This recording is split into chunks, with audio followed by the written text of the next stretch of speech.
Hey, okay. Ofa me ko te fi. Hey, no. Toilet any da no. Da ofa kuru anyo so de me da me ntimi ngongu mo. Kuru anzo agu me da akwa agu mama papa. Where's your name? Mbrodua. Nsoma. Ofa. You me jina wo amata so. Listen. Da ofa me ngongu nsuo. Na wo ye sa se so na wo kwaja sa bintu na sie. Ofa me ko agu ngure mu.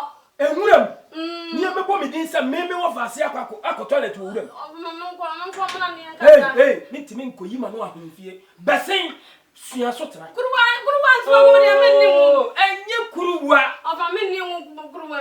Me nimu. Ofa me nimu kuruwa jemu. Me Mbrodua.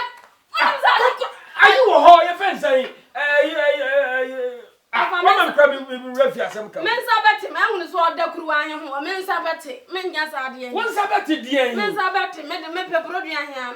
Me bam de bebre ne be. Nsuruma. Ofa jaja na me nko mala. Titi, wo be janna ya bu ho. Wo de ko me kira wo se de ye. Ofa da be me nko nguruwa pa sa. Kuruwa. Ko me de ko. Aje be kwa me ko fatu me usia. Wo tire na dia wono so se da. Kuruwa be. What a closet na da ni kuruwa.